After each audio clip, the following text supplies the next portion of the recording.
Unaware his wife just signed a $1 billion oil deal, he refused to pay hospital bills for her and their baby. What happened next will shock you.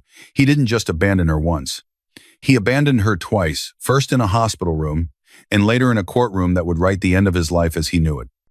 By the time the courtroom went silent, by the time the judge stripped Mark Carter of custody, approved financial penalties, and referred his behavior for criminal investigation, Mark still didn't fully grasp what he'd done. Because long before the court, long before the divorce papers, long before his public collapse, he made his cruelest decision while his wife was lying in a hospital bed. While Evelyn lay exhausted, stitched, and barely conscious after childbirth, while their newborn son cried under warm lights in the nursery, Mark stood at a window, glanced at an email from the hospital billing system, and told the administrator and social worker 2 words that would be documented, time-stamped, and played back in court. Then don't. Don't sign the authorization. Don't take responsibility. Don't pay. He refused to approve the bill. He refused to sign as guarantor. He refused to sign, even when told the baby might not be discharged without a clear way to pay. Hospital policy meant emergency care continued, of course. Doctors and nurses still did their jobs. But those 2 words triggered something else. Reports, notes, incident forms, and a quiet call to a hospital social worker who started a file with his name on it. What Mark didn't know, what he never bothered to ask, was that just hours earlier, the woman he dismissed as not working anymore had quietly signed a $1 billion offshore oil acquisition in her own name, protected by layers of corporate entities, lawyers, escrow, and confidentiality agreements. He thought she was dependent. He thought silence meant weakness. He thought cruelty would cost him nothing. While he joked with another woman in the hallway, while he snapped at Evelyn for embarrassing him, by reaching for her phone, his wife was learning something far more dangerous than anger. She was learning how exposed he really was. What followed wasn't screaming, wasn't chaos, wasn't a dramatic confrontation in the hospital. It was paperwork, audio recordings, hospital notes, time-stamped emails, court dates. And one by one, everything Mark believed made him powerful. His marriage, his image, his control collapsed in public. Because the woman he humiliated at her weakest moment didn't fight back the way he expected. She waited. She documented. She moved when the law, not emotion, was on her side. And when the truth finally surfaced, it didn't just shock him, it erased him. Dear viewers, thank you for being here. If you watch without subscribing, it's like letting her silence be mistaken for weakness again. When you subscribe, you stand with every woman who was underestimated, every child protected by courage, and every quiet mind that chose strategy over despair. Please subscribe and tell me where you're watching from. The room was silent in a way that felt heavy, almost dangerous. Not the silence of peace, but the silence of power settling into place. Evelyn Carter, 32 years old and visibly pregnant, sat at the center of a long glass table inside a private conference room high above the city skyline. The walls were transparent, but the world outside felt distant, blurred, unimportant. Inside this room, only ink mattered, only timing, only truths that hadn't yet reached the headlines. In front of her lay a stack of documents thick enough to shift entire portfolios. At the top, Final Acquisition Agreement Offshore Energy Holdings. Valuation, $1 billion. Evelyn picked up the pen. Her hand did not tremble. Across from her sat Mr. Halvorsen, late 50s, silver-haired, chairman of one of the most influential oil consortiums in the industry. He had built empires, watched men crumble, and learned to recognize real authority even when it arrived in a plain blazer and low heels. To his left and right sat 2 senior board attorneys, sharp-eyed, disciplined, paid to spot trouble before it matured into disaster. Near the wall stood a corporate secretary, already preparing to notarize history. No one smiled. No champagne. No press. This wasn't a celebration. It was a transfer of leverage. Evelyn signed the final page. The pen lifted. Ink dried. $1 billion moved into a structure she controlled without applause. Her phone, screen down beside the folder, buzzed once. She briefly turned it over. A missed call from Mark, and a text. Doctor said you should be on the couch, not in a meeting. Are you still resting? The wallpaper behind the notification was an old photo, Mark's arm around her waist, both of them smiling in a cramped apartment years ago when promises still felt permanent. Back then, Mark was an ambitious 36-year-old with more ideas than money. He had always liked the word provider.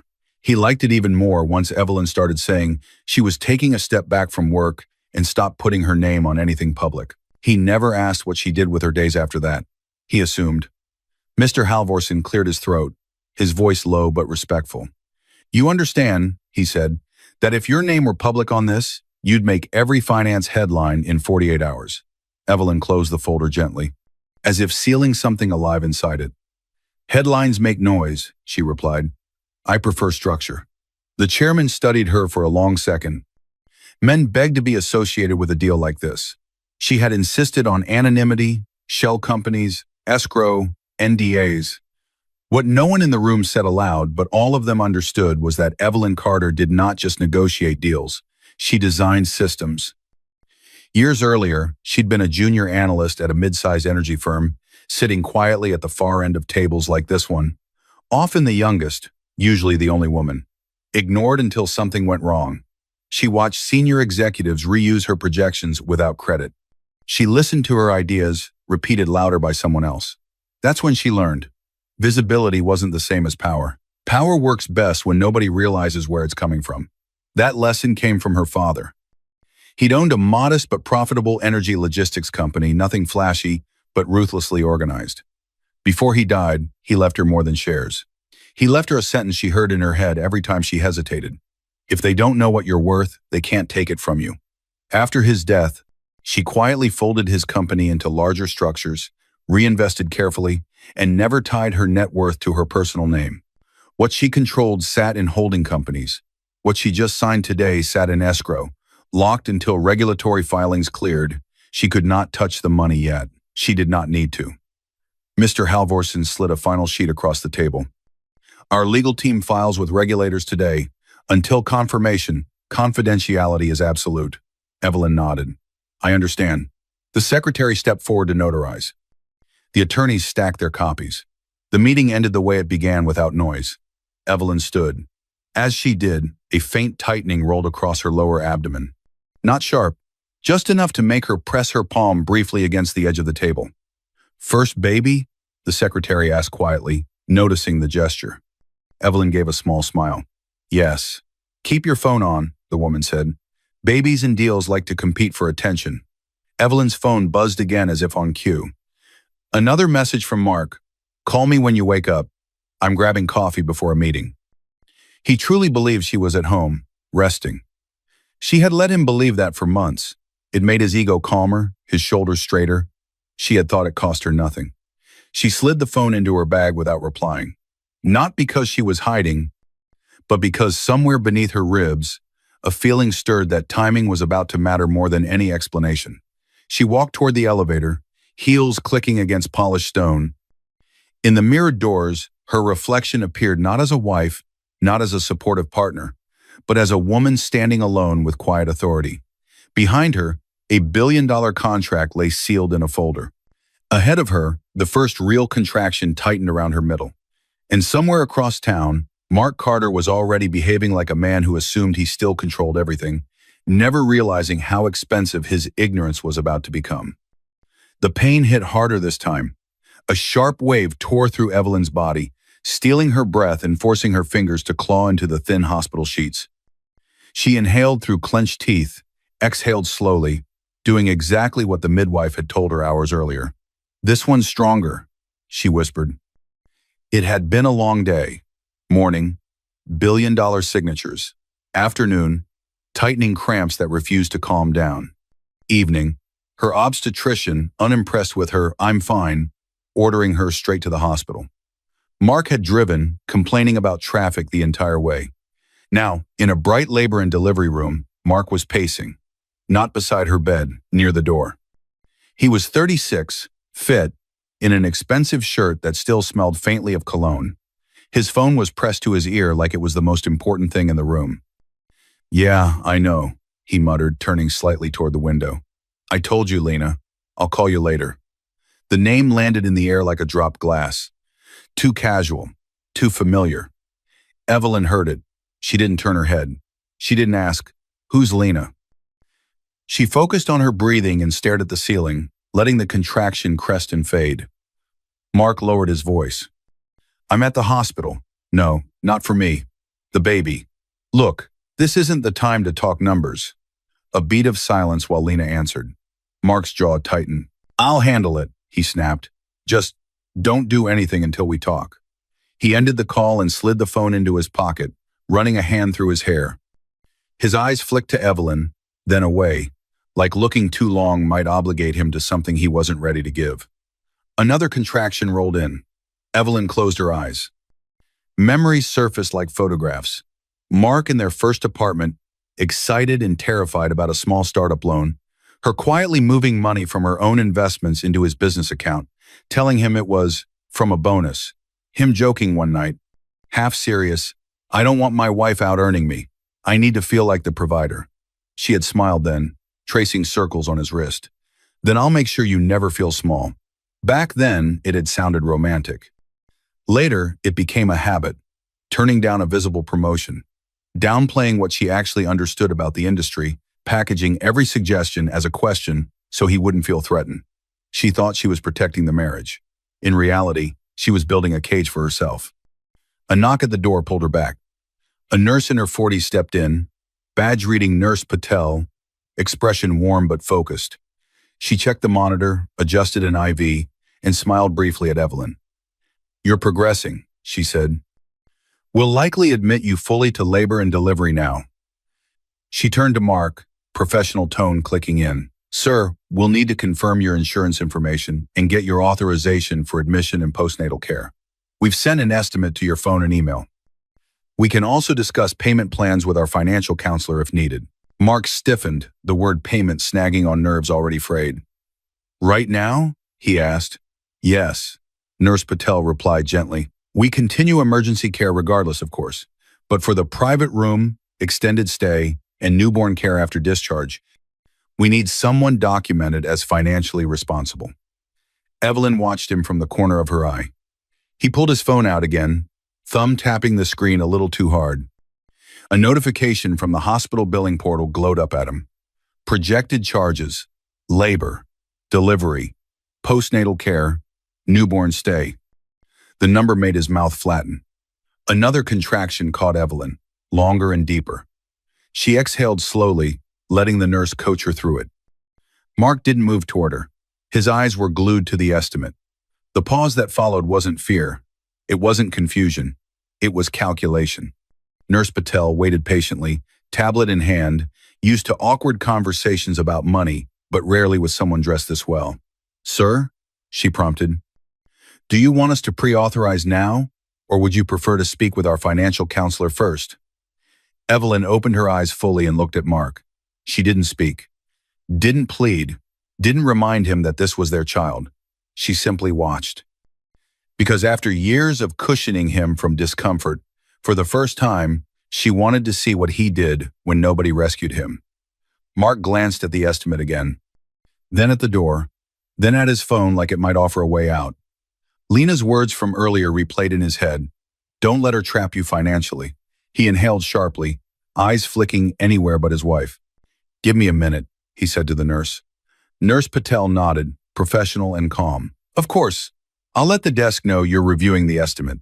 She left the room quietly. Evelyn's contraction ended. The monitor beeped in a steady rhythm. Mark slipped his phone back into his pocket and walked toward the hallway, shoulders tight.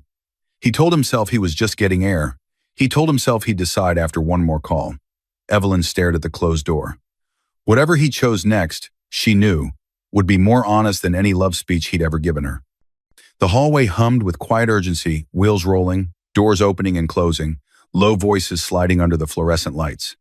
Mark leaned against the wall beside a fire extinguisher, as far from the nurse's station as possible while still getting signal. His chest felt tight, not from worry for Evelyn, but from the hospital estimate still glowing in his memory. He pulled out his phone and called Lena back. She picked up on the second ring. Tell me you at least stepped outside, she said, voice smooth, the faint echo of a bar or office behind her. I'm in the hallway, Mark replied, lowering his voice automatically. They just sent me the numbers. He rattled off the figure. Lena whistled softly. That's not small. Yeah, no kidding, he snapped. My cash flow's already stretched. The investor backed out last week, remember? Payroll's due Monday. Lena knew all of this. She handled the marketing for his company, and somewhere along the line, started handling his ego too. She'd listened to every complaint about pressure, expectations, and how Evelyn had decided to stop working. A baby changes everything, Lena said, but her tone wasn't sentimental. Once that kid is here, you're locked into 18 years minimum. School, medical, extra everything. If you sign for everything now, you're telling everyone you'll carry the whole thing forever. She doesn't have income, Mark said, pacing slowly. She left the firm last year. Said she wanted to focus on family. She barely checks emails anymore. He conveniently forgot how many of those family decisions had been driven by his insecurities. Exactly, Lena replied. So why are you the only adult in the room expected to think long-term? He bristled. She's the one having the baby. And you're the one they're asking to sign your name to every bill on that ward, Lena countered. I'm not saying don't take care of your kid. I'm saying don't sign away leverage blindly. Make her show she can contribute. 2. Set conditions. Otherwise, you're nothing but a walking card machine. Mark stared through the narrow window at the lights of the parking lot below. She'll understand, he muttered. She always does. That's because you trained her to, Lena said softly. The words should have bothered him.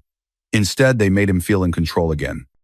He pictured Evelyn at home like he'd always imagined her lately, reading baby blogs, watching daytime TV, between projects, waiting for him to make decisions. He had no picture in his head of her at a conference room table that morning, signing documents that would dwarf every number he'd ever seen. He didn't know that woman existed. Just, don't rush, Lena continued. Tell them you'll arrange something later. Make it clear you're not an open checkbook. If she needs something, she can figure it out too. Mark nodded, even though she couldn't see him. This isn't about you, he said, his conscience pricking just enough to protest. Lena laughed quietly. Of course it's about you. You're the one who has to live with whatever you sign. Call me when you're done playing hero. She hung up before he could answer. Mark stood there for a second, phone still against his ear, even though the line had gone dead. Then he opened the email from the hospital again. Estimated charges. Approve, decline, request counselor. His thumb hovered over approve. He imagined Lena's voice. Don't let her trap you financially. He imagined Evelyn's quiet compliance over the years. Had she ever told him no? Really no? For a brief moment, he pictured going back into the room, taking her hand, saying something like, we'll figure it out. Then he thought about payroll, rent for the office. The failed expansion he hadn't admitted was failing. He convinced himself this was about being responsible. He locked his phone, slipped it into his pocket, and pushed off the wall. As he walked back toward the room, he passed a sign pointing toward billing and patient financial services. He followed it. He had a decision to deliver. The baby cried before anyone spoke. It was a thin, uncertain sound, but it filled the room more completely than any argument could. Evelyn lay propped up in the hospital bed, arms shaky but steady as she held her son against her chest. Warmth, weight, and a smell she knew would be burned into her memory forever. Her hair clung damply to her forehead. Her body ached in deep, unfamiliar ways. But for one suspended moment, everything was just here, alive, enough. The door opened quietly. A woman stepped in, mid-40s, neat bun, badge reading billing administrator Miss Reynolds. Beside her walked another woman in a cardigan with a clipboard, badge reading hospital social worker Miss Diaz. Behind them was a younger nurse from the nursery, hands folded, eyes soft. Mr. and Mrs. Carter, Miss Reynolds began. I'm sorry to disturb you. I'll keep this brief. Mark stood at the window, hands in his pockets, gaze fixed on the parking lot below, like there was something there more interesting than his son's tiny fingers curling and uncurling against Evelyn's gown. What's the problem? He asked without turning. Miss Reynolds cleared her throat. We've received your initial review of the estimate, Mr. Carter. Our records show you declined pre-authorization for postnatal and newborn care. Evelyn's head lifted slightly. Declined? She glanced at Mark. He finally turned, expression tight. I told them I wasn't signing anything until we discussed options. Miss Reynolds kept her tone neutral. To be clear, all emergency and medically necessary care continues regardless. Your son is receiving appropriate care. However, without a documented guarantor, we're required to place an administrative hold on discharge and involve our social work team.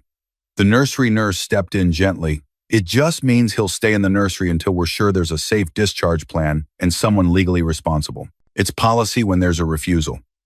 The words landed heavier than their calm delivery. Evelyn adjusted her hold on the baby, instinctively drawing him closer. I don't understand. We're here. We're his parents. And we want that documented with a responsible party for the bill, Miss Reynolds said carefully. You have options: insurance, payment plans, financial assistance. But we do need someone to sign. She turned slightly toward Mark, tablet in hand. Mr. Carter, do you want to update your decision? Mark exhaled sharply through his nose. I already told the counselor, he said. We're not authorizing anything new right now. She, he jerked his chin toward Evelyn, has contacts, family, whatever. She can figure it out if she wants extra days in private rooms. The nurse shifted uncomfortably. Evelyn felt something inside her go very, very still. She reached toward the bedside table for her phone with one hand, the baby cradled in the other. The movement was slow, painful. Mark's eyes snapped to the gesture. Don't, he snapped. Don't start calling your old colleagues or your dad's friends begging for loans. It's humiliating. Evelyn paused with the phone in her hand. Humiliating. She unlocked it anyway. Her banking app showed cold numbers, investment accounts, corporate entities, the escrow listing for the deal she'd signed that morning, funds visible but locked by legal agreements until filings cleared, untouchable for now. She had other liquid assets, but any sudden large transfer today would trigger questions from compliance teams she didn't want involved yet. The money wasn't the problem. The truth was, if she bailed Mark out silently again, the pattern would continue. He'd walk out believing there were no consequences to his choices. She closed the app, didn't show him, didn't explain. Mrs. Carter, Miss, Reynolds said gently, you're also allowed to sign as guarantor if you prefer, regardless of your employment status. Evelyn met her eyes. In a few days, I'll settle everything, she said evenly. Today, I just need to know my son is safe and cared for. He is, the nursery nurse assured her. We're not withholding care. This is about documentation. Mark scoffed. So what? You're holding the baby hostage over paperwork? Over legal responsibility? Miss, Reynolds corrected, still calm. Sir, we're asking again. Will you authorize payment as the primary guarantor? Mark's jaw tensed. He glanced at Evelyn, sweaty, exhausted, stitches pulling when she moved. In his mind, she was the one who had stepped back from the world. He was the one out there fighting. No, he said finally. Not right now. I said what I said. He looked directly at Miss Reynolds. Then don't, he added. Don't add anything else under my name until we've sorted things out. If there isn't a clear way to pay, he added with a shrug, then don't discharge him yet either. Keep him there until it's sorted. I'm not signing for any of this. Miss Reynolds' stylist paused for a fraction of a second. Then she tapped, documenting his refusal. Understood, she said quietly. I'm required to inform you that this conversation is being documented in your file. Social work and, if necessary, child welfare will be notified to assist with discharge planning. She turned to Evelyn, her professional mask softening. We'll take your son to the nursery for observation for now. Once the paperwork is settled, he can room in with you again. Evelyn nodded once. Her arms tightened unwillingly as the nurse stepped closer. I'll bring him back as soon as I can, the nurse whispered. Evelyn nodded again. She didn't trust her voice.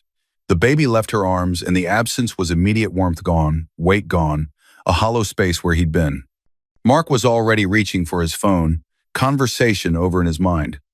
Evelyn watched the door as it closed behind the nurse and her child. Her father's voice drifted back to her, calm and merciless. People tell you who they are when there's something real at stake.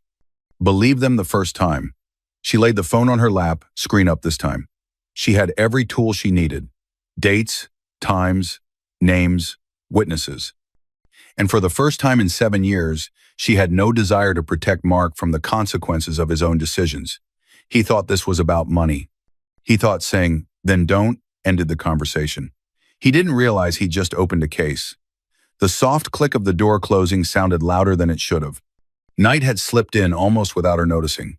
The room was dim now, lit only by the glow of the monitor, tracking her vitals and the small lamp near the sink. The spot on her chest where Noah had slept still felt warm, ghost-heavy.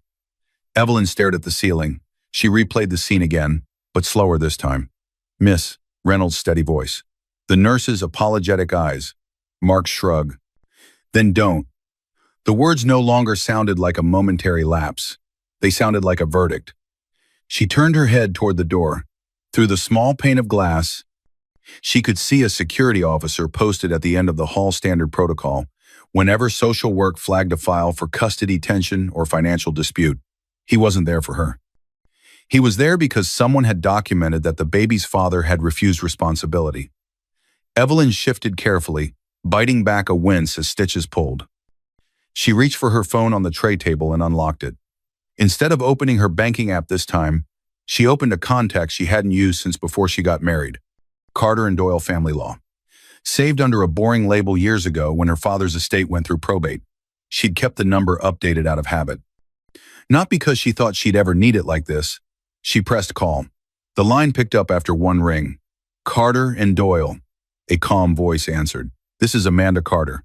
"Hi, Amanda. It's Evelyn." Evelyn Carter, formerly Evelyn Rios, from the Rios Energy Estate. The tone on the other end sharpened instantly, shifting from polite to fully present. "Evelyn," Amanda said. "Are you all right?" Evelyn glanced at the empty bassinet. "I just had a baby," she said. "They've taken him to the nursery. My husband refused to sign authorization for the bills. The hospital has documented it and said social work may involve child services if it isn't resolved." Amanda was quiet for half a beat, not shocked, calculating. "Do you feel physically safe?" she asked. "Yes," Evelyn said. "But I don't feel protected. Not by him." "Understood," Amanda replied. "Listen carefully. Right now, do nothing confrontational. Cooperate with hospital staff. Let them document everything. I'll send you a secure link. Forward any emails you've received from the hospital and write down names and times while they're fresh." A notification appeared almost immediately. Evelyn opened the secure portal and started uploading screenshots. "The deal we talked about last year?" Evelyn added quietly. "The acquisition is done. The funds are in escrow. My corporate structure is clean and separate. That gives us options," Amanda said. "We'll keep your assets ring-fenced. For now, our priority is your son and your safety. Once you're discharged, we'll file for temporary measures, custody, financial protection, whatever we need." Evelyn swallowed, throat tight but voice steady. "There's something else." She turned her head slightly, angling the phone so she could see down the hallway. A few doors away, near the nurse's station, Mark stood in profile, laughing. Beside him, in fitted slacks and a blazer, was Lena. She held a takeaway coffee in one hand, her other hand briefly touching his arm as she smiled up at him. To anyone else, they looked like colleagues or friends. Evelyn knew better. "They're here together," she said quietly. He called her. "She brought him coffee while our baby is in the nursery, and social work is opening a file." Amanda didn't gasp. She didn't curse. She just absorbed. "Good," the lawyer said. "That means hospital staff have seen them together. Another pattern, another piece of context. What do I do?" Evelyn asked. "For tonight?" Amanda replied. "You rest. Answer questions honestly. Don't argue. Don't threaten divorce. Let him think you're too tired to react. I'll start paperwork first thing. We'll request hospital records, social work notes, the billing refusal, and any incident reports. When we move with everything." Evelyn nodded, even though Amanda couldn't see her. "And my son?" she whispered. "The hospital will not withhold medically necessary care," Amanda said firmly. "Their file on your husband will do more for you than any speech you could give him tonight. Tomorrow, once I've spoken to their legal department, you'll authorize whatever needs to be authorized yourself. You can afford it. And we will make sure the court sees that you could, even when he pretended you couldn't." Evelyn exhaled slowly, some of the tightness in her chest loosening not because things were okay, but because there was finally a path. "They think you're dependent," Amanda added. "For the moment, let them keep thinking that. I can do that," Evelyn said. "Good," Amanda replied. "Then sleep if you can.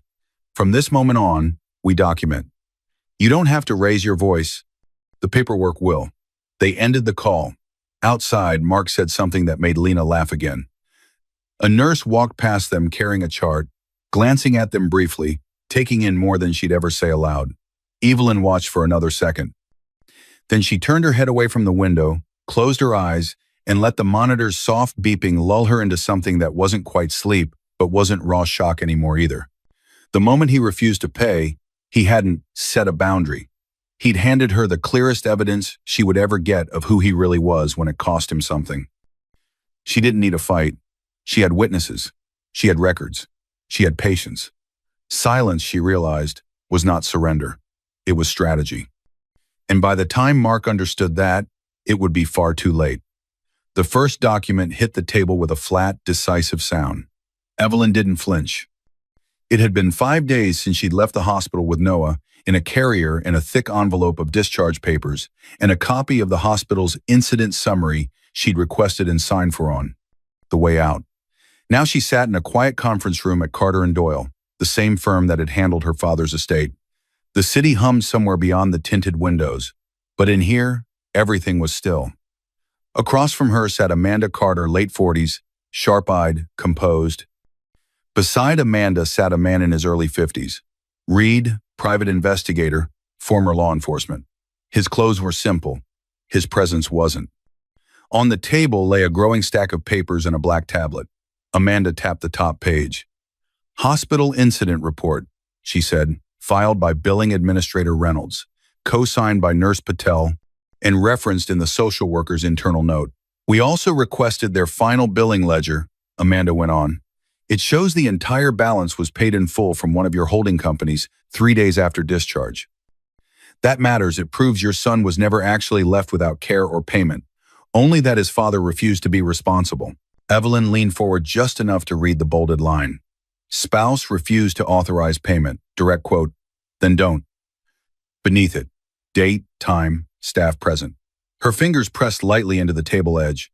Reed slid another sheet toward her. This is the follow-up from the hospital social work department, he said. They documented that staff expressed concern about your emotional state and your husband's refusal. They flagged it as a risk factor for discharge planning. Amanda's expression stayed neutral. The key point, she added, is that this isn't your word against his. Multiple employees, in writing, all describing the same thing. Evelyn nodded once. Reed reached into his folder again. Next, he said. Server logs. He turned the tablet toward her. Your husband's email shows he opened the hospital estimate and the authorization portal before the refusal. Reed continued. They provided us the access log under your written authorization. They can't share his account content, but they can confirm the timestamps. On the screen. Time, 1743, estimate email opened. Time, 1745. Authorization portal open.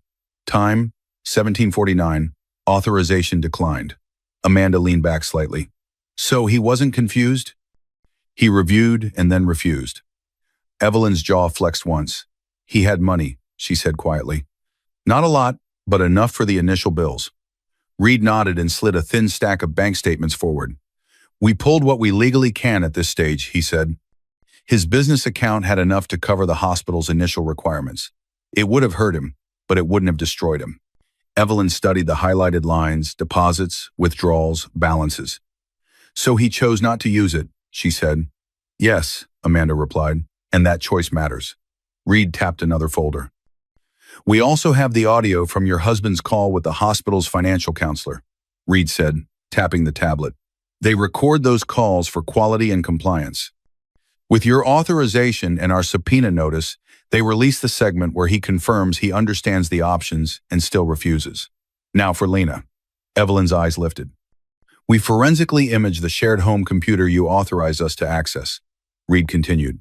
Your husband's messages sync to a desktop app. He never turned off the backup.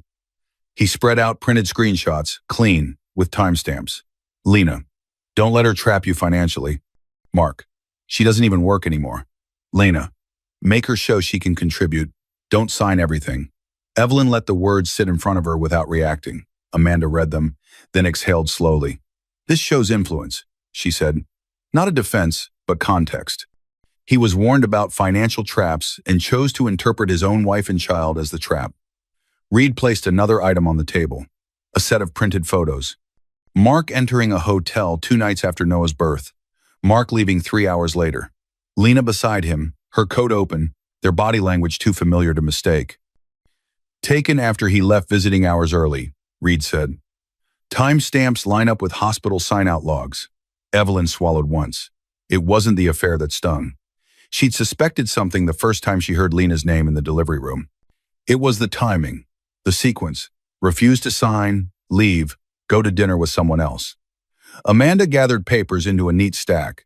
So, she said, we have written hospital documentation of his refusal, social work notes expressing concern, system logs showing he reviewed and declined, text messages showing premeditated reluctance to support you financially, images that demonstrate where his priorities went immediately afterward. Evelyn looked up. Is it enough?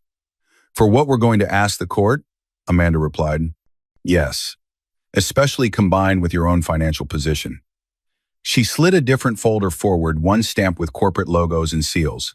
This, Amanda said, is everything you sent from the acquisition this week. Escrow documents, board approvals, valuation summaries, your position as beneficial owner. I've already arranged for the more sensitive parts to be filed under seal. Reed glanced between them. He still doesn't know? He asked. No, Evelyn said. As far as he's concerned, I'm a stay-at-home wife who used to be good with numbers. Amanda's mouth tightened just enough to betray opinion. Good, she said. Let him keep believing that for now. We're going to file for divorce, temporary sole custody, and a restraining order on marital asset transfers. We'll argue that he's a financial risk and a neglectful caregiver. Evelyn's eyes flicked to the stack of evidence. What if he tries to apologize? She asked quietly. What if he suddenly offers to pay for everything and show up? Then, Amanda said, he's admitting he knew what mattered and simply chose not to act until there were consequences. Courts pay more attention to what people do when nobody's watching. Reed stood, collecting some of his notes. He's not going to stop, he said matter-of-factly. Guys like him rarely do. Once he feels cornered, he'll send texts, make calls, maybe even say things that help us. I'll keep monitoring what we can legally monitor. Amanda nodded. You don't confront him. You don't warn him. You don't threaten him with court. You respond through us only. That way, every desperate move he makes goes straight into the file. Evelyn sat back slowly. She didn't feel triumphant. She didn't feel destroyed either. She felt aligned. As if the outside record finally matched the reality she'd been silently living. Amanda closed the main folder and placed it in front of her. When we move, the lawyer said, it will be public. There's no halfway version of this. You understand that, yes? Evelyn held her gaze. I understand. She rose, gathering the folder carefully. Her fingers brushed the hospital report one more time, the line, then don't, still visible through the translucent cover. Outside, the city kept moving, unaware. And somewhere across town, Mark Carter was still switching between texts and meetings. Walking through his days as if nothing had changed, not realizing that every step he took now was being measured against a record that no longer needed his permission to exist. The file was closed. The case, however, was just starting to unfold. 2 weeks later, laughter rose around Mark Carter, just as his world quietly shifted. He stood near the center of a polished event hall, drink in hand, retelling for the third time how he'd navigated a tough quarter and managed cash flow like a pro. The people around him, small investors, other founders, a few local executives nodded, half listening, more interested in being near confidence than verifying competence. Mark thrived in rooms like this. He did not see the woman in the dark blazer until she stopped directly in front of him. Mark Carter? She asked. Her voice was clear, professional, practiced. She carried a slim leather folder. Her expression was neutral, not hostile. Mark turned, still smiling. Yeah, that's me. He expected a business card, a compliment, a request to connect. Instead, she opened the folder. My name is Angela Perez, she said. I'm a process server. You are being served with a divorce petition and accompanying motions for temporary custody and financial orders. The words sliced through the noise. The closest circle fell silent first. Conversations stalled mid-sentence. Someone's glass clinked softly against the table, suddenly too loud. Mark blinked once, then laughed, the sound sharp and off-key. This is someone's mixed something up, he said. You've got the wrong guy. Angela didn't argue. She held out the folder. You've been properly identified. Service is complete. His fingers closed around the documents automatically. Nearby, one of the event organizers signaled discreetly to venue security. Two guards shifted position, not closing in, just watching. Not for violence, for embarrassment. Mark's neck felt hot. What is this? He muttered, flipping through the first pages too fast to understand. Legal phrases flashed past his eyes. Petition for dissolution of marriage. Motion for temporary sole, legal and physical custody. Request for temporary orders restraining dissipation of marital assets. And that phrase, based in part on documented medical abandonment and financial neglect. His chest tightened. Behind him, someone whispered, "Is that Evelyn?" Another voice. "Did he get served at an event?" Mark snapped the folder shut. Across the room, at the edge of the bar area, Lena stood frozen mid-sip. Her eyes met his for a split second wide, assessing, and then, almost imperceptibly, she stepped back. Distance. "Did you know about this?" he demanded, taking an involuntary step toward her. Lena's lips parted, but no answer came. Instead, her gaze flicked sideways, scanning who was watching, where the nearest exit was, which conversations had already changed tone. The process server glanced at her watch. "All future communication can go through your attorney," she said, tone still polite. Then she turned and left. Mark's phone buzzed in his pocket. A new email from his office bank, an automatic alert. Notice, legal documents received referencing account. He ignored it. He shoved his way to the edge of the group and out a side door onto a small balcony, air cooler but not calming. He opened the folder again, more carefully this time. Attached to the petition was a thick exhibit stack. On top, hospital incident report, Carter, Evelyn. Next, social work note, financial refusal. Then, screenshots he recognized with a jolt. His words to Lena about not wanting to be a wallet. Lena's messages about not letting Evelyn trap him financially. His mouth went dry. He fumbled for his phone and dialed Evelyn. The call rang once, twice, straight to voicemail. He tried again, and again. Same result. A memory flickered. Evelyn in the hospital bed, her face pale, eyes steady, saying nothing while he argued with Miss Reynolds. He remembered feeling oddly triumphant when she didn't fight back. It hit differently now. Mark turned back toward the event hall, looking for Lena. Through the glass, he saw her already talking to someone else, her body angled away from him, not even glancing in his direction. The guards at the door looked politely bored and quietly alert. He checked the papers again, hunting for some line that would say this is reversible, this is a warning, not a reality. Instead, he found a bold sentence near the end. Hearing on temporary orders scheduled for date. Respondent is required to appear. Failure to do so may result in default. His heart pounded. He had come here to talk about timing and smart risks. Now, for the first time, he realized he had no idea how much time he had left before this folder turned into something he couldn't charm his way around. He stared at his reflection in the glass suit, perfect, drink still in his hand, smile gone. If this was just the petition, what else did she have that he hadn't seen yet?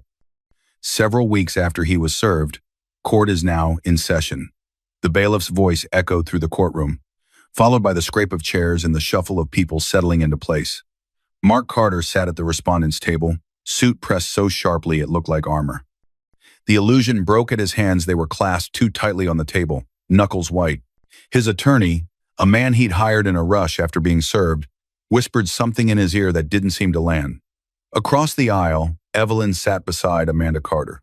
She wore a simple dress, no jewelry aside from her wedding ring still on. Her posture was straight, her expression calm. There were faint shadows under her eyes, the kind all new parents carried, but there was nothing broken in her face.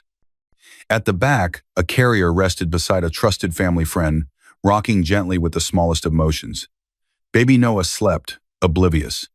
On the bench sat Judge Holloway, early 60s, silver hair, eyes that had seen too many people treat court like theater. He scanned the case file in front of him, then looked up. Case number 3475, Carter versus Carter, he said. We're here today on petitioner's motions for temporary orders concerning custody, support, and financial restraints. Counsel, are you ready to proceed? Amanda rose. Yes, Your Honor. Mark's attorney stood as well. Yes, Your Honor. Judge Holloway nodded. Miss Carter, you may begin. Amanda walked to the center of the courtroom, a small remote in her hand. Behind her, a screen flickered to life. This case, she said, is not at its core about wealth. It is about responsibility under pressure. She clicked the remote. A hospital logo appeared, followed by a scanned page. Exhibit A, Amanda said. Hospital incident report dated the day of the child's birth. I direct the court's attention to the section highlighted in yellow. The text zoomed in. Spouse refused to authorize payment despite explanation of options. Verbatim, quote, documented by 2 staff.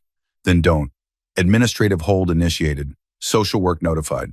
A murmur rippled through the gallery seats. Amanda continued. Exhibit B, internal social work note.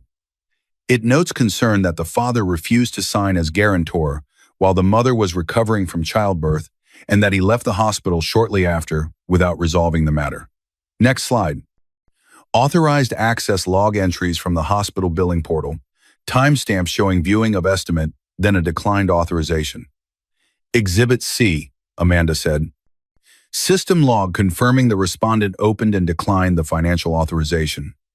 She paused, letting the judge process the sequence. We also submit bank statements indicating that, at the time of refusal, the respondent had sufficient funds to secure initial payment, even if doing so would have been inconvenient. Mark's attorney stood. Objection, Your Honor.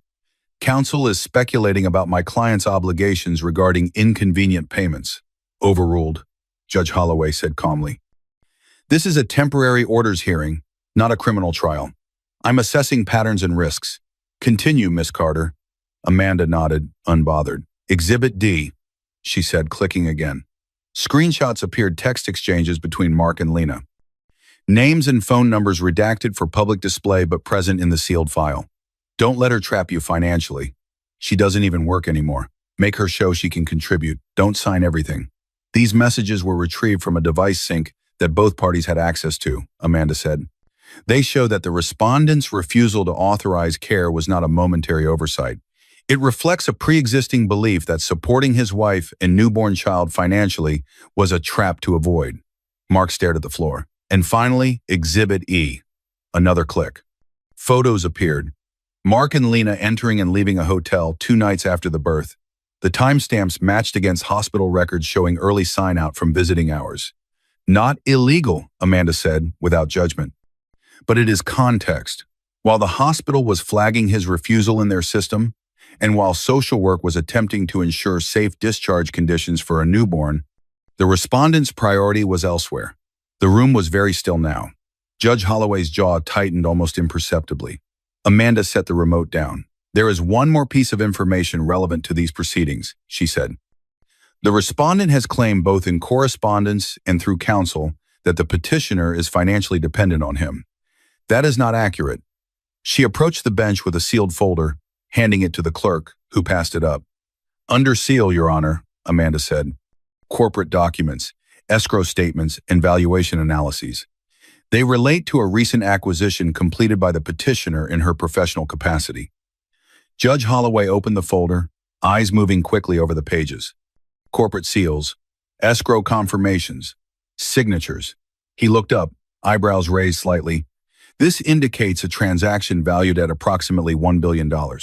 Yes, Your Honor, Amanda replied. The deal is currently under confidentiality restrictions with regulators, which is why we've requested sealed treatment.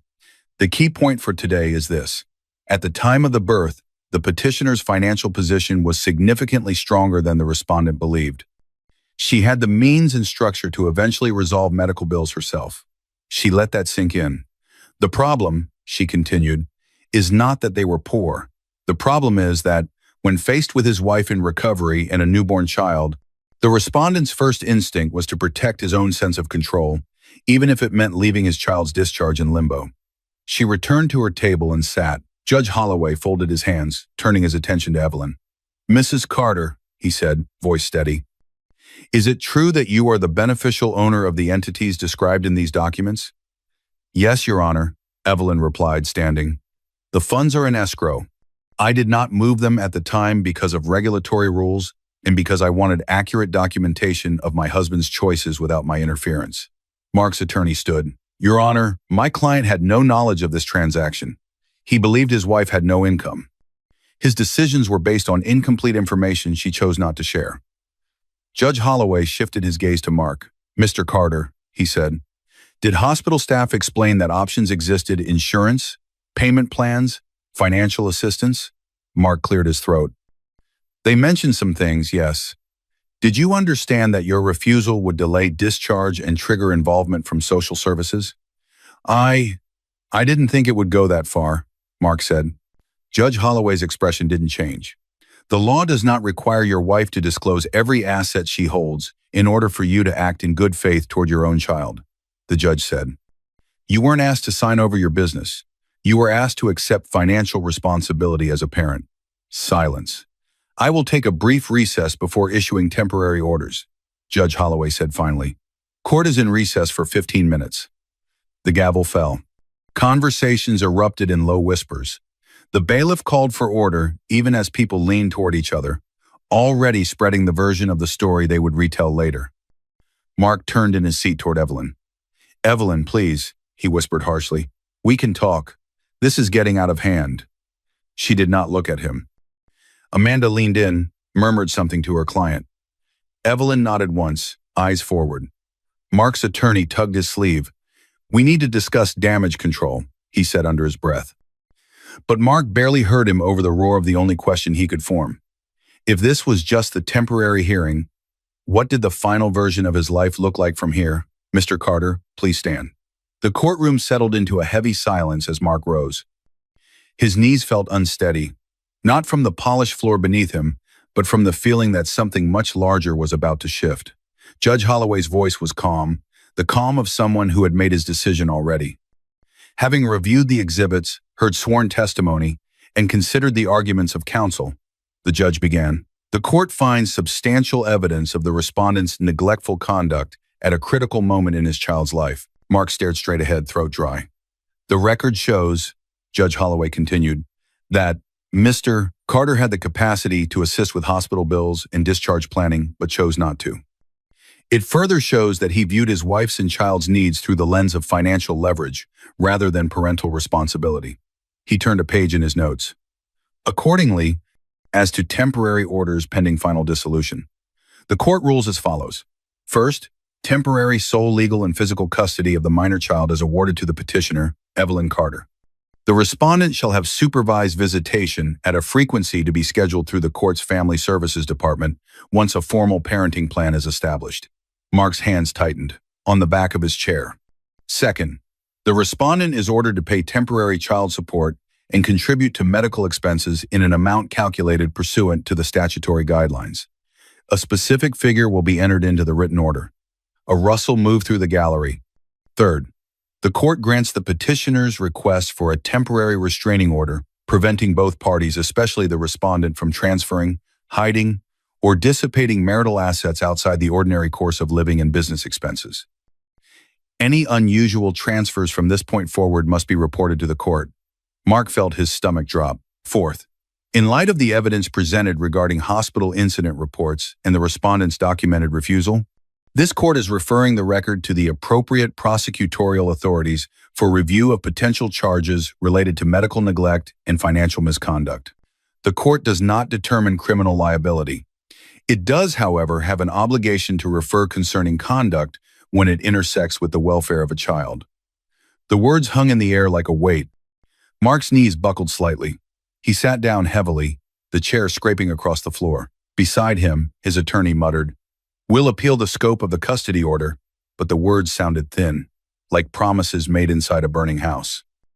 Across the aisle, Evelyn quietly gathered her papers. Judge Holloway continued, voice steady. Finally, the parties' marriage is hereby dissolved on an interlocutory basis. Property division and permanent orders will be finalized in subsequent proceedings, but the marital status is terminated effective today. A clerk's pen scratched the official record. Mark looked over at Evelyn for the first time since the ruling began. She stood now, folder in hand, head slightly bowed as Amanda said something in a low tone. Her face wasn't triumphant, it wasn't vindictive. It was finished. Mrs. Carter, Judge Holloway added. The court notes your restraint in these proceedings and your preparedness despite difficult circumstances. The court also notes that you had the capacity to pay for your child's care and ultimately did so after discharge, but that you did not interfere with how the hospital documented the respondent's refusal. That decision provided clarity to this court. Evelyn nodded once. Thank you, Your Honor. Judge Holloway looked between them one last time. This matter will return to my docket for final orders, he said. Until then, these temporary orders have the full force of law. Court is adjourned. The gavel fell. The bailiff called, "All rise," as the judge left the bench. People stood, then immediately began to turn, whisper, "Move." Mark didn't move. "Evelyn," he croaked suddenly, the word tearing its way out of his throat. "Please." She paused at the aisle, folder in one hand, her other resting lightly on the handle of Noah's carrier as their family friend prepared to stand. "We can fix this," Mark said, voice shaking. "I'll pay everything, the hospital, support, whatever you want. Just don't do this to me." Several people in the gallery shifted, eyes darting between them and the bailiff. Evelyn didn't answer. "You didn't tell me about the deal," he said, louder now, desperation bleeding through. "You never told me you had money like that. How was I supposed to know?" Amanda laid a hand gently on Evelyn's arm, a silent reminder that she didn't owe him anything. Not explanations, not comfort, not a performance. Evelyn turned just enough for Mark to see her profile. He waited for anger, an accusation, some explosive line he could argue against in his head later. Instead, she gave him nothing. No words, no reaction. She adjusted her grip on the carrier handle and walked toward the doors. "Miss Us, Carter, this way please," a court officer said quietly, holding one door open for her and her small entourage. Mark lurched forward as if to follow, but a bailiff stepped slightly into his path. "Sir," the bailiff said, calm but firm, "you'll need to remain here until the hallway is clear." Mark stopped. He watched as the doors closed behind Evelyn, the small outline of Noah's carrier disappearing into the bright light of the corridor. The echo of the closing door was final in a way the gavel hadn't been. His attorney muttered something about filing motions, requesting modifications. Mark barely heard him. He had believed right up until this moment that there would be one last conversation that would undo everything. One apology, one dramatic plea, one chance. Instead, all he got was silence and the sight of her walking away without looking back. He finally understood. She hadn't come here to argue. She'd come to confirm, on paper, what had already happened the moment he said two words in a hospital room. The courthouse doors opened, not with a dramatic crash, just a firm, decisive push. Sunlight spilled across the stone steps outside as Evelyn stepped out, Noah's carrier handle wrapped firmly in her hand. The baby stirred once and then settled, the car seat canopy shading his face. A few reporters waited at the bottom of the steps, alerted by whispers about the billion-dollar wife and the hospital case. Their cameras weren't news truck large, but their eyes were sharp. "Mrs. Carter, was the ruling what you hoped for? Is it true you signed a billion-dollar deal? Do you think the system protected you today?" Evelyn didn't speed up. She didn't slow down. Her heels clicked in an even rhythm against the stone. "Miss..." Carter walked one step behind and to the side, a quiet buffer against the questions.